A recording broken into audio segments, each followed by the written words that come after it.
বুদ্ধিৰ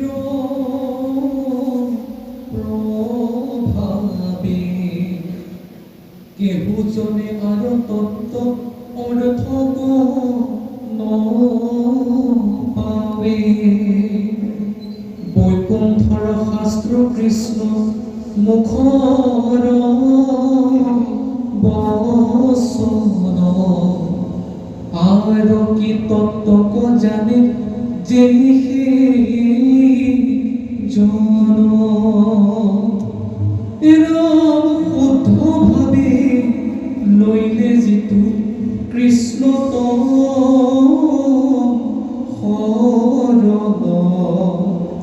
ভকতিৰ প্ৰসাদে নিৰ্মল হুৱে মন শিশি মহাজনে আৰু তত্ত্ব জানয় ভাগৱত পুৰাণৰ কহিলো নিৰ্ণয় জানিয়া কৃষ্ণ কৰা একান্ত ভকতি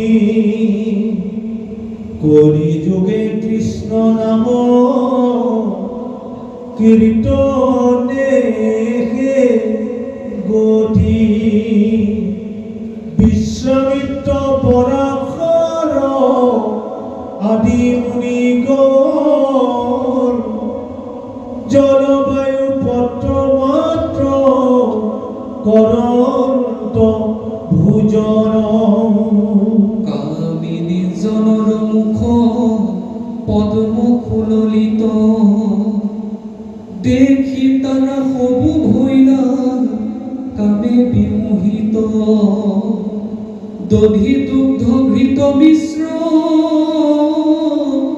করি খালি অন্ন প্রবন্ধিয়া প্রতিনিতে ভুঞ্জে জিতু জন জনে পারে যদি ইন্দ্রিয় জিনিত বিন্ধ্যগিরি পারে দেবে সাগর তরিত ইন্দ্রিয়ক যিনি পার আছে যার মতি সততে করিবে যত্ন সন্তৰ সংগতি শ্রবণ কীর্তন মাত্র করিবে কৃষ্ণর ইন্দ্রিয়ক যিনি হইবে কৃতার্থ হীনর হেন জানি যতনে তেজিও আনকা শঙ্করের শিলা ডাকি বোলারা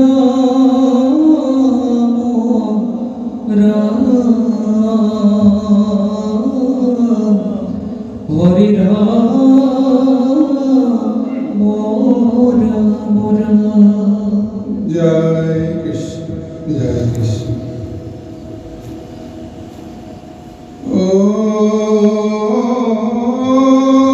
ওম নারায়ণং নমস্কৃতং নরস্নব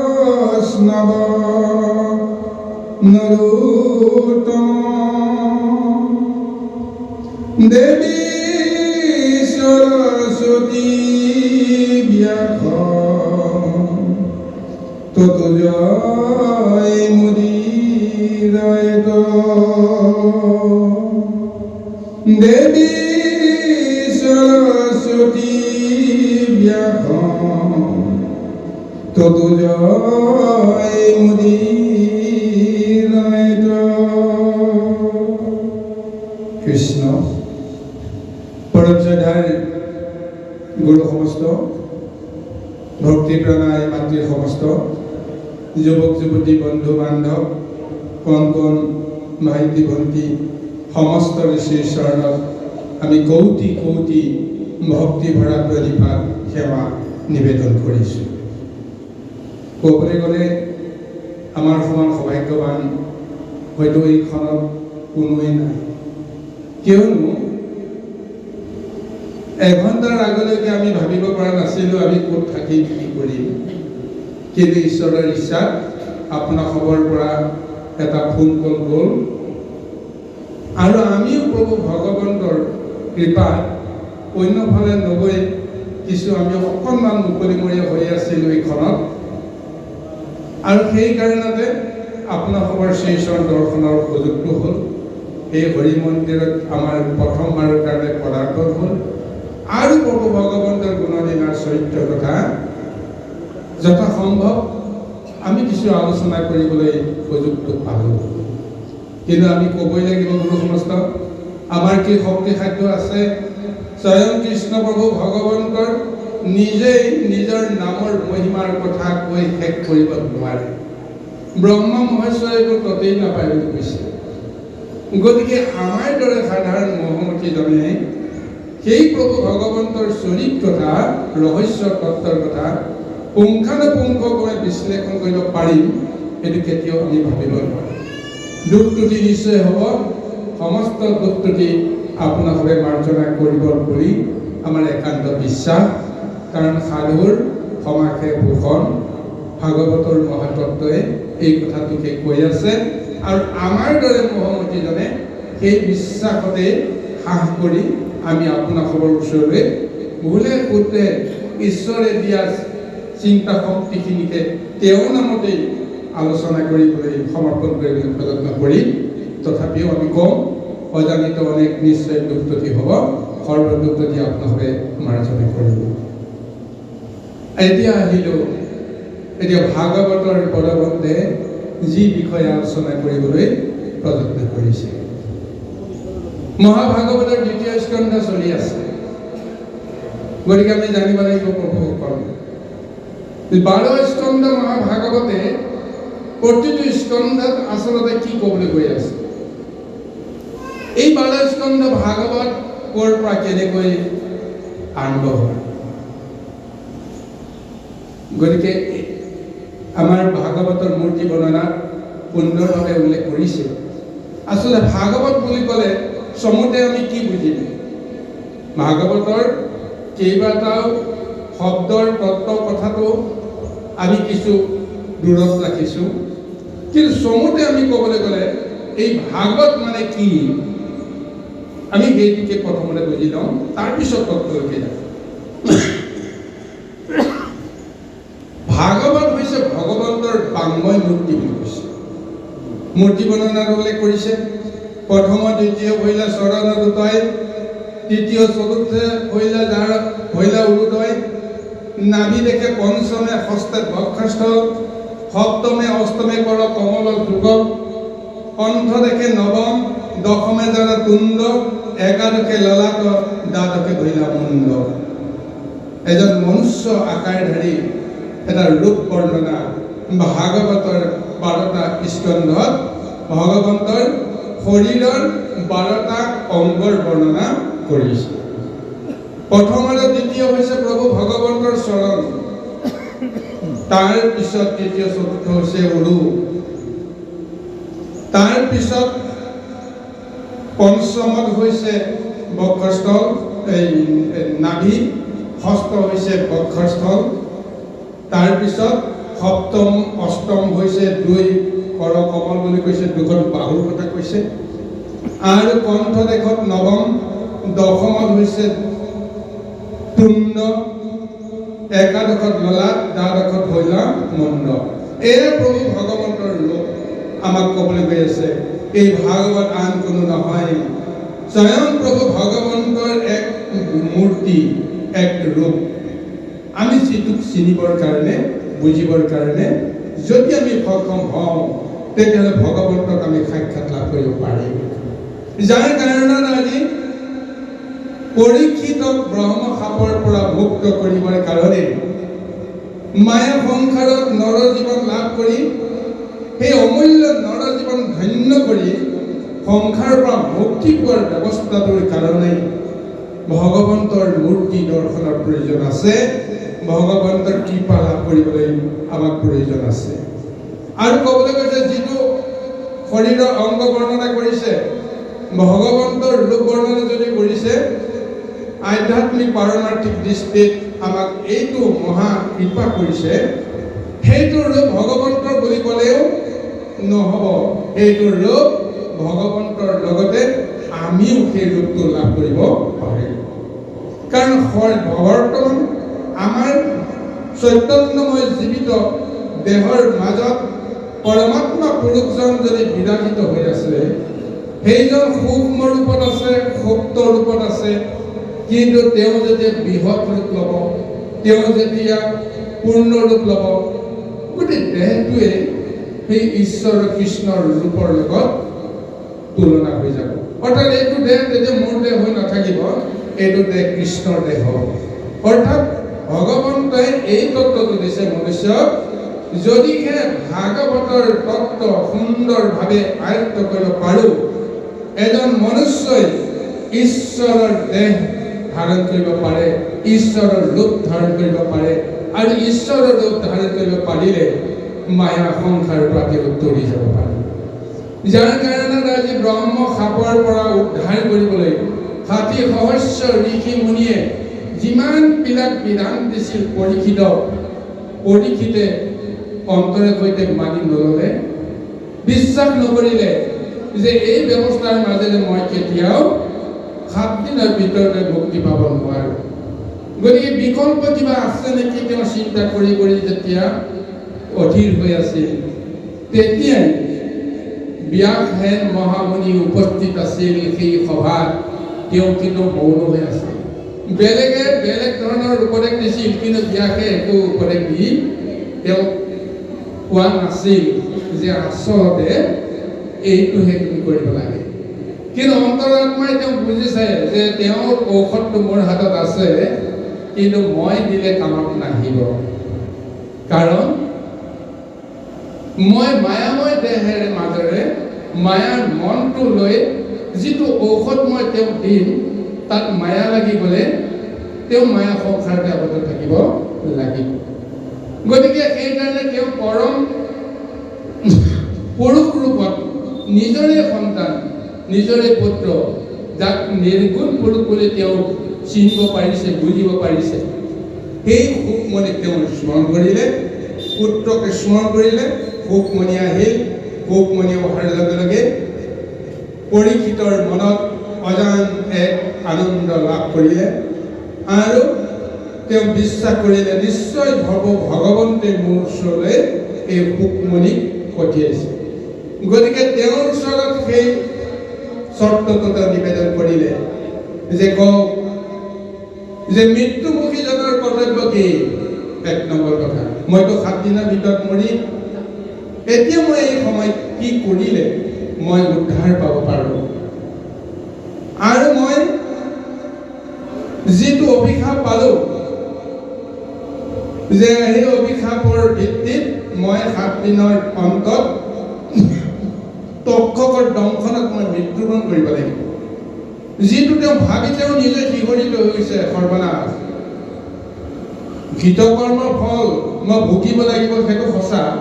ঋষিমুনিসকলক কৈছে যে আপোনালোকৰ তপৰ শক্তি ইমান আছে, ইচ্ছা কৰিলে আপোনালোকে সুখমণিৰ অভিশাপ নষ্ট কৰি দিব পাৰা, কিন্তু তোমালোকে সেইটো কৰিব নোৱাৰিবা। কাৰণ মোৰ কৃতকৰ্মৰ ফল মই পাব লাগিব।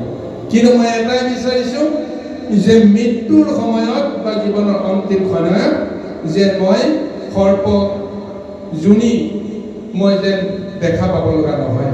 অৰ্থাৎ সৰ্পটোক মই দেখা পাব নোহোৱাকৈ কেনেকৈ মই সংসাৰৰ পৰা তৰি যাব পাৰিম? মৃত্যুৰ সময়ত সৰ্পৰ বিষৰ জ্বালা মই অনুভৱ নকৰাকৈ মই কেনেকৈ আনন্দ মনেৰে ৭ দিনত সংসাৰ ত্যাগ কৰি যাব পাৰিম, তাৰ ব্যৱস্থা সুখমণিয়ে কৈছিল যে এই সমস্ত ব্যৱস্থা মোৰ হাতত আছে। কেৱল এটা কৰ্ম কৰিব লাগিব যে তুমি এক মনে এক ধ্যানে সাৱধান হৈ তুমি ৭ দিন ভাগৱতৰ কথা শুনিব লাগিব।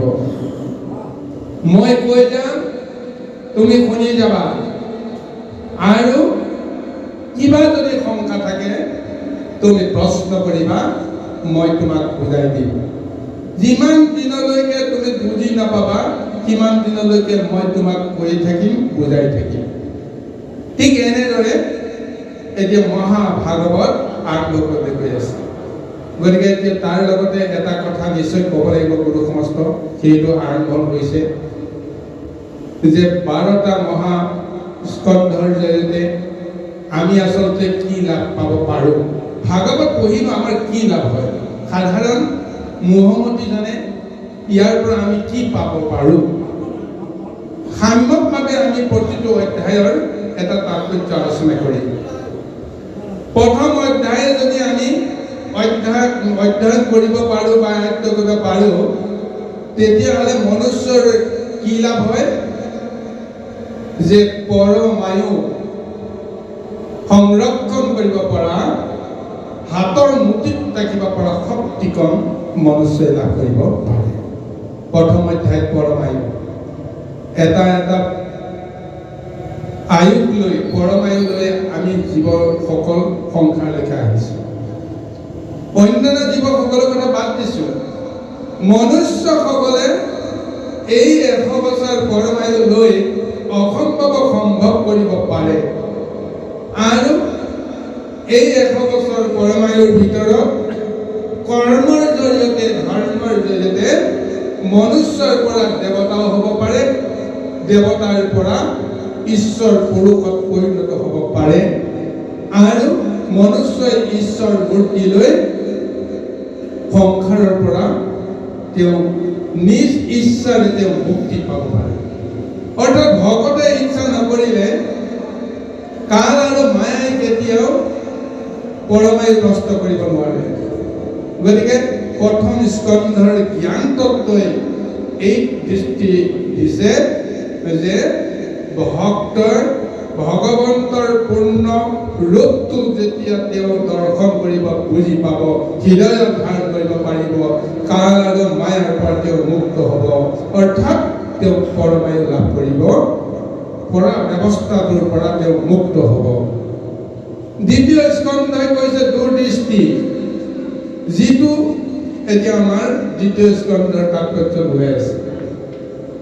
এই দূৰদৃষ্টিটো বা দিব্য দৃষ্টি বুলি যাক কোৱা যায়, এই দৃষ্টিটো লাভ কৰিলে আমাৰ কি লাভ হ'ব? আমি মায়া সংসাৰ থকাসকলে হয়তো অতীতৰ কথাখিনি আমি জানিম। যদি মই জাতিস্ম পুৰুষ হওঁ, ঈশ্বৰৰ কৃপাত মই পূৰ্বজন্মত কি আছিলোঁ মই ক'ব পাৰিম, আৰু এইটো জন্মত মই কি মই নিজে হয়তো বুজিব পাৰিম যদি মই জ্ঞানী হওঁ, যদিহে মই সঁচাকৈ পুণ্যাত্মা হওঁ, তেতিয়াহ'লে এই জীৱনটোত মই কি কৰিছোঁ নকৰিছোঁ গোটেইখিনি বুজি পাম। কিন্তু ভৱিষ্যতৰ কথা আমি ক'ব নোৱাৰোঁ। দ্বিতীয় স্কন্ধই কিন্তু ভৱিষ্যত দৰ্শন দিব পাৰে। এই দ্বিতীয় স্কন্ধৰ তত্ত্ব বুজি পোৱাৰ পিছত অতীত, বৰ্তমান আৰু ভৱিষ্যত অনন্ত কাললৈকে কি হ'ব পাৰে গোটেই তত্ত্বখিনি লাভ কৰিব পাৰি। আজি এই দ্বিতীয় স্কন্ধত সেইকাৰণে ভাগৱতৰ জন্মৰ তত্ত্বৰ, সৃষ্টিৰ ৰহস্য তত্ত্ব সুন্দৰভাৱে বিশ্লেষণ আগবঢ়াইছে। পদ্মকল্পত ব্ৰহ্মাক প্ৰভু ভগৱন্তে কেনেকৈ দৰ্শন দিছিল, তাৰপিছত ভগৱন্তে কেনেকৈ তেওঁ অনন্ত কাললৈকে লীলাবিলাক তেওঁ কেনেকৈ কৰি আছিল, সেই ব্ৰহ্মপুৰুষজনৰ সমস্ত তত্ত্ব ব্ৰহ্মাই লাভ কৰাৰ পিছত, গতিকে তেওঁ দিব্য দৃষ্টি লাভ কৰিলে, দূৰদৃষ্টি লাভ কৰিলে। তদ্ৰূপ আমিও আজি এই ভাগৱতৰ দ্বিতীয় স্কন্ধৰ তত্ত্বত যদি আমি লাভ কৰিব পাৰোঁ, তেতিয়াহ'লে আমি দিব্য দৃষ্টি সম্পন্ন এক মহাশক্তি লাভ কৰিব পাৰিম। তাৰপিছত তৃতীয় স্কন্ধৰ পৰা সাংসাৰিক মায়া ত্যাগ কৰিবৰ কাৰণে যিখিনি কৰ্ম ব্যৱস্থাৰ প্ৰয়োজন আছে, ভাগৱতৰ তত্ত্বৰ জৰিয়তে আমি ঈশ্বৰৰ কৃপাত সেইখিনি লাভ কৰিব পাৰিম। তৃতীয় স্কন্ধই 3টা প্ৰত্যেক জীৱই তিনি তাপৰ পৰা মুক্ত হ'ব নোৱাৰে যদিহে মায়া সংসাৰত তেওঁ জীৱৰূপে আহিব লগা হয়। আদিদৈবিক আদি ভৌতিক আৰু আধ্যাত্মিক এই তিনি তাপৰ পৰা কোনো মুক্ত হ'ব নোৱাৰে। কিন্তু সেই তিনি তাপৰ পৰা মুক্ত হ'ব পৰা ব্যৱস্থাখন দ্বিতীয় স্কন্ধৰ তত্ত্বই প্ৰদান কৰিব। চতুৰ্থ স্কন্ধই 6 উৰ্মিৰ কথা কৈছে। 6টা মহা উৰ্মিয়ে সকলো সময়তে আমাৰ মন বুদ্ধিক অস্থিৰ কৰি ৰাখে। কাম, ক্ৰোধ, লোভ, মোহ, জৰা আৰু মৃত্যু এই ইন্দ্ৰিয়ই আমাৰ দেহ আত্মাক সকলো সময়তে অস্থিৰ কৰি ৰাখে বিষয়ৰ সংসাৰ। চতুৰ্থ স্কন্ধৰ জৰিয়তে আমি কি তত্ত্ব লাভ কৰিব পাৰোঁ? ষোড়শ বিকাৰ সংসাৰত কৰ্ম কৰিবলৈ যাওঁতে আমাৰ মন বুদ্ধি 16টা মহাব্যাধিয়ে সকলো খৰতে ক্ৰিয়া কৰি আছে। 10 ইন্দ্ৰিয়, 6 ৰিপু, এয়াই হৈছে বিকাৰ, যাক ষোড়শ বিকাৰ বুলি কৈছে। এই ষোড়শ বিকাৰৰ পৰা আমি নিজৰ দেহক মুক্তি দিব পৰা ব্যৱস্থা হয়। ঠিক এনেদৰে প্ৰত্যেকটো স্কন্ধই এক এক শক্তি প্ৰদান কৰিছে। সপ্তম স্কন্ধত বিজ্ঞান তত্ত্বৰ জৰিয়তে দেহটোক আমি উপলব্ধি কৰিব পাৰিম। যিটো দেহক লৈ আমি মহা অহংকাৰ কৰিছোঁ, মোৰ বুলি মহা গৌৰৱ কৰিছোঁ, আৰু এইটো দেহ প্ৰকৃততে আচলতে 7টা আৱৰণৰ দ্বাৰাহে যে সৃষ্টি হৈছে, তাৰ বাহিৰে যে অন্য একো নাই। অহংকাৰ, চিদ, বুদ্ধি এই সমস্তবিলাক আমি বিচাৰিলেও যে দেহৰ ভিতৰত আমি বিচাৰি নাপাওঁ। এই পৰমাৰ্থিক যিখিনি জ্ঞান তত্ত্ব আমি বিজ্ঞান বিশ্লেষণৰ মাজেৰে লাভ কৰিব পাৰোঁ। তাৰপিছত অষ্টম স্কন্ধৰ জৰিয়তে আমি এই দেহটোৰ জৰিয়তে কেনেকৈ আত্মাক মুক্তি দিব পাৰিম তাৰ কাৰণত ঈশ্বৰক ভক্তি কৰিবৰ কাৰণে দেহৰ ভিতৰত থকা যি অষ্টপাশ মহাপুষ্প অষ্ট প্ৰকৃতিৰ জৰিয়তে নিৰ্ধাৰণ কৰিছে, যাক অষ্টদল পদ্ম বুলি কোৱা হৈছে। নৱম স্কন্ধত নৱদ্বাৰ, দেহৰ 9খন দুৱাৰত আমি কৰ্মখিনি কৰি আছোঁ। 9খন দুৱাৰৰ জৰিয়তে 9খন দুৱাৰৰ জৰিয়তে প্ৰভু ভগৱন্তে অন্তৰ আৰু বাহিৰ, আভ্যন্তৰ আৰু বাহ্যিক জগতৰ লগত অহৰহ সম্বন্ধ কৰি আছে। গতিকে এই 9খন দুৱাৰ আমি শুদ্ধ কৰিব পাৰিব লাগিব, তেতিয়াহে দেহটোক আমি আচলতে মন্দিৰত পৰিণত কৰিব পাৰিম। তাৰপিছত আছিল 10 ইন্দ্ৰিয় শুদ্ধ কৰিবলৈ 10ম স্কন্ধৰ তত্ত্বত ভগৱন্তে বহা লীলা কৰি যিমানখিনি তেওঁ মহত্বৰ ৰহস্য প্ৰচাৰ কৰিছে, সেই সমস্তৰ জৰিয়তে ঈশ্বৰক বুজিব পৰা শক্তিখিনি যদি লাভ কৰিব পাৰোঁ, 10 ইন্দ্ৰিয় শুদ্ধ হৈ যায়। তাৰপিছত আমাৰ জীৱাত্মাক আমি এটা ৰূপ দৰ্শন দিব পাৰিম যে আচলতে মই কোন, মই কাৰ কাৰণত আছোঁ, কোন মোৰ লগত আছে। এই আত্মতত্ত্ব জ্ঞানটো লাভ কৰিব পাৰিলে জীৱাত্মাই এক মহা গতি পায়, আৰু সেয়াই হৈছে একাদশ, যাক জীৱাত্মা তত্ত্ব বুলি কোৱা হৈছে। উদ্ধৱৰ জৰিয়তে এই জীৱাত্মা তত্ত্বটোৱে ঈশ্বৰৰ পূৰ্ণ স্বৰূপটো তেওঁ দৰ্শন কৰিবলৈ শক্তি লাভ কৰিছে। আৰু দ্বাদশ স্কন্ধত পৰমাত্মা তত্ত্ব, ভগৱন্তৰ মহাতত্ত্বটোক জীৱাত্মা তত্ত্বই যেতিয়া লাভ কৰিব পাৰে, সংসাৰৰ লগত তেওঁৰ কোনো সম্বন্ধ নাইকিয়া হৈ যায়। অৰ্থাৎ পৰমাত্মা তত্ত্বৰে আমি জীৱাত্মা তত্ত্ব উদ্ধাৰ কৰিব পৰা ব্যৱস্থাটো ভাগৱতৰ জৰিয়তে সুন্দৰভাৱে লাভ কৰিব পাৰোঁ। বা যি কি নহওক, এয়া হৈছে ভাগৱতৰ সৃষ্টি বৰ্ণনৰ লগত সম্বন্ধ ৰাখি বা ভাগৱতৰ জৰিয়তে জগতক বা জীৱ সমস্তক কি ৰূপত কৃপা কৰিবৰ কাৰণে তেওঁ মূৰ্তি ধৰি আছে তাৰ এক বৰ্ণনা। এতিয়া আহিম পদৰ লগত সংগতি ৰাখি এতিয়া বিষয়খিনি আলোচনা কৰিম। সুকমণিয়ে পৰীক্ষিতৰ আগত এই মহাভাগৱতৰ তত্ত্ব কথা কৈ ভাগৱতৰ জন্মৰ কথা, সৃষ্টি ৰহস্য বৰ্ণনা কৰিবৰ কাৰণে তেওঁ কৈছে যে শুনা সামাজিক জন ভাগৱত কথা, মনুষ্য জন্মক ইটো নকৰিও বৃথা, পুৰাণৰ সূৰ্য ইটো মহাভাগৱত, ব্যাস মহাঋষি আৰু কহিছা মহত্ব। ব্যাস হেন মহাঋষি, এই কথাটো আপোনালোকে জানিব। মহাভাগৱত সৃষ্টি কৰোতা ব্যাস মুনিক ভগৱন্তৰ এটা অৱতাৰ বুলি আমি মনত ৰখাটো দৰকাৰ। নাৰদৰ পৰা এই মহাভাগৱত ব্যাসে পাইছিল আৰু সেই নাৰদকো ব্ৰহ্মাৰ এজন পুত্ৰ বুলি গণ্য কৰাৰ লগতে তেওঁ ভগৱন্তৰ এক অৱতাৰ বুলি আমি গণ্য কৰিব লাগিব। তেতিয়াহে ভাগৱতৰ আলোচনা কথাটো অতি শুদ্ধ ৰূপত আমি বুজিবলৈ সক্ষম হম। আৰু যিজন প্ৰভু ভগৱন্তৰ ৰহস্য তত্ত্বৰ কথা নাৰদৰ পৰা ব্যাসে পাইছিল, সেইজনো সেই পৰম ঈশ্বৰ ব্ৰহ্মময় পুৰুষৰ। এতিয়া তেওঁৰে কথা ক'বৰ কাৰণে প্ৰভু ভগৱন্তে নাৰদৰ ৰূপ লৈছে, ব্যাসৰ ৰূপ লৈছে। দুয়োজনৰ জৰিয়তে গুৰু আৰু শিষ্যৰ এটা সম্বন্ধ মায়া সংসাৰ জগতক দেখুৱাইছে। কিন্তু প্ৰকৃততে এই কেইজন আন কোনো নহয়, ভগৱন্তৰে এক এক অৱতাৰ। অৰ্থাৎ ঈশ্বৰে সেই ঈশ্বৰৰ কথা ক'ব পাৰে, ঈশ্বৰে ঈশ্বৰৰ কথা তপ কৰিব পাৰে, জপ কৰিব পাৰে, প্ৰচাৰ কৰিব পাৰে। আৰু ঈশ্বৰে ঈশ্বৰৰ মহত্বটো তেওঁ নিজেই জগতক যিকোনো ৰূপতেই তেওঁ ধাৰণ কৰিব পাৰে। সেই তত্ত্ব ব্যাসে মহামুনিয়ে ঋষি সমস্তকো কৈছে, মাজে মাজে নিজৰ পুত্ৰ শুককো কৈছে।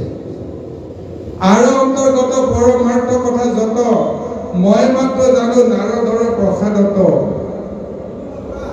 এতিয়া ব্যাসে কৈছিল শুকক যে মই যি মহাভাগৱতৰ কথা মই তোমাক ক'লো, এয়া মোৰ কথা নহয়, এয়া নাৰদৰ প্ৰসাদত মই পাইছো। মুত হন্তে মহামণি সুখে জানিল অন্ত, বিদুৰে ইহাক জানন্ত কি নাজানন্ত। যে এই মহাভাগৱত ক'ৰ পৰা কেনেকৈ পাইছে, কোনে পাইছে, এই গোটেই কথাখিনি উল্লেখ কৰি আজি শংকৰদেৱ মহাপুৰুষজনাই, গুৰুজনাই এই বিশ্লেষণটো আমাক দিবলৈ গৈ আছে যে মহাভাগৱত কেইবাটাও ৰূপত, কেইবাটাও ধাৰাত এইখন সংসাৰলৈকে আহিছে। ইয়াৰ পিছত পদত নিশ্চয় কোনোবা এখনৰ উল্লেখ কৰিব যে এটা ধাৰা আহিছিল পদ্মকল্পৰ পৰা। এই পদ্মকল্পত ব্ৰহ্মাক নাৰদে ভগৱন্তে দিছিল, নাৰায়ণে দিছিল। তাৰ পিছত ব্ৰহ্মাই নাৰদক দিলে, নাৰদে ব্যাসক দিলে, ব্যাসে শুকক দিলে, শুকৰ পৰা পৰীক্ষিতে পালে আৰু লগতে উগ্ৰস্বা শুকেও লাভ কৰিলে। সেই মহাভাগৱত শুকমণিয়ে লৈ গুচি গ'ল, কাৰো লাভ নহ'ল। একমাত্ৰ শুকমণি পৰীক্ষিতৰহে লাভ হ'ল। কিন্তু এই একে সময়তে উগ্ৰস্বা শুকেও শুকৰ পৰা এই মহাভাগৱত লাভ কৰি, যাৰ কাৰণত নৈমিত্য অৰণ্যত 28 সহস্ৰ ঋষিয়ে এই মহাভাগৱত লাভ কৰিলে কাৰণে আজি সেই ঋষি সমস্তৰ কৃপাত কলিযুগৰ আমি সমষ্টিও এই মহাভাগৱতৰ তত্ত্ব পাইছোঁ। আৰু এটা ধাৰা আছিল, এই মহাভাগৱত এইটো পাতালপুৰীয়া ভাগৱত বুলি কোৱা হৈছে। অনন্ত পুৰুষৰ আগত স্বয়ং বৰাহ প্ৰভু ভগৱন্তে এই মহাভাগৱত দান দিছিল আৰু সেই অনন্ত পুৰুষে চাৰি সিদ্ধক এই মহাভাগৱত দান দিছিল। চাৰি সিদ্ধই খান খান ঋষি সমস্তক দিলে আৰু সেই ঋষি সমস্তে সেইসকলৰ পৰা এই ভাগৱত শেষত পৰাশৰ মুনিয়ে পালে, পৰাশৰ পৰা মৈত্ৰেয়ীয়ে পালে, মৈত্ৰেয় মুনিৰ পৰা বিদুৰে পালে। আৰু এনেদৰে এই মহাভাগৱতৰ এটা ধাৰা বিকল্প ৰূপত চলি আছে। বাৰু যি কি নহওক, এতিয়া এই মহাভাগৱতৰ জৰিয়তে এতিয়া আমি কেনেকৈ মায়া সংসাৰ কৰিব পাৰোঁ তাৰ কাৰণত সুন্দৰভাৱে উল্লেখ কৰি এনেদৰে কৈছে যে জানিয়া কৃষ্ণত কৰা একান্ত ভকতি কলিযুগে কৃষ্ণ নাম কীৰ্তনকে গতি। যে এই কলিযুগত কেৱল কৃষ্ণৰ নামৰ জৰিয়তে, কৃষ্ণৰ নামৰ কীৰ্তনৰ জৰিয়তে আমি গতি পাব পাৰোঁ। আৰু এই পৰমাৰ্থ কথাটো কৈছে যে সংসাৰত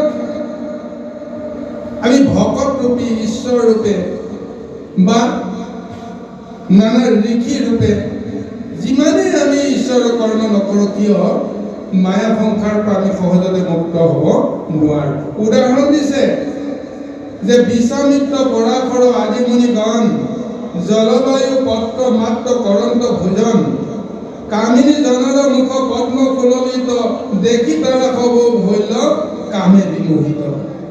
কি এক ভয়ংকৰ মায়া শক্তিৰ স্বৰূপ।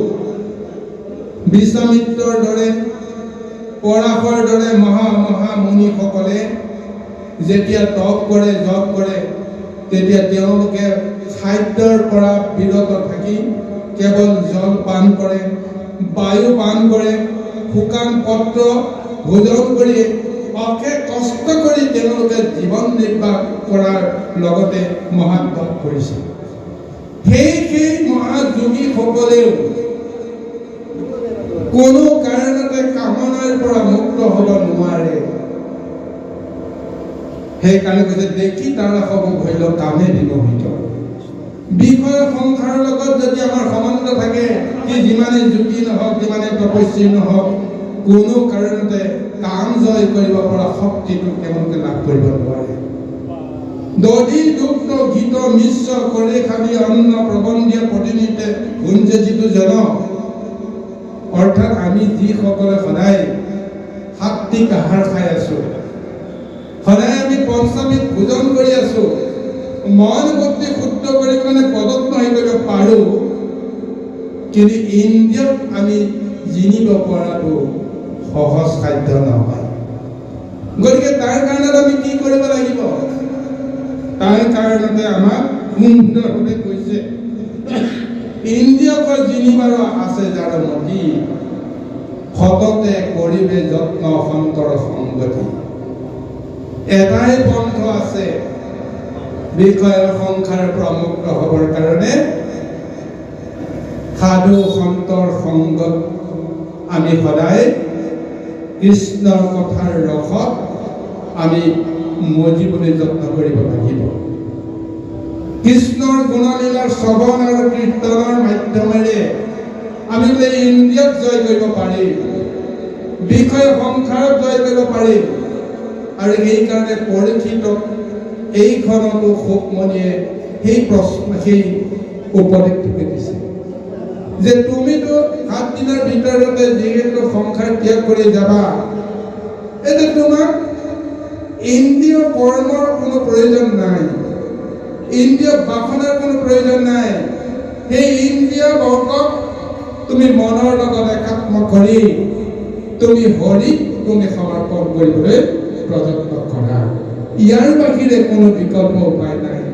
গতিকে ইন্দ্ৰিয়ক জিনিসতে কৃতাৰ্থী নৰ, সেই নৰহে ইন্দ্ৰিয়ক জিনিব পাৰে। অৰ্থাৎ পৰীক্ষিতক এই মহাজ্ঞানটো দিয়াৰ চলৰে আমাৰ সমস্তটো গৈছে। আমি যদি নিজৰ নিজৰ ভিতৰত থকা ইন্দ্ৰিয়ক যদি আমি জিনিব নোৱাৰোঁ, আমি কেৱল লোককে দেখুৱাই জ্ঞানী পণ্ডিত বুলি আমি কেৱল দেখুৱাবহে পাৰে, কিন্তু জীৱনৰ অন্তিমত পৰিচয়টো আমি নিজে পাই যাম যে ইমান দিনে আমি ঈশ্বৰৰ কৰ্ম কৰি ভকতি কৰিও জীৱনৰ অন্তত কিয় ইমান দুখ, ইমান কষ্ট, ইমান ব্যাধি আমি চব ফটাই আমি কিয় অন্তিম মুহূৰ্তত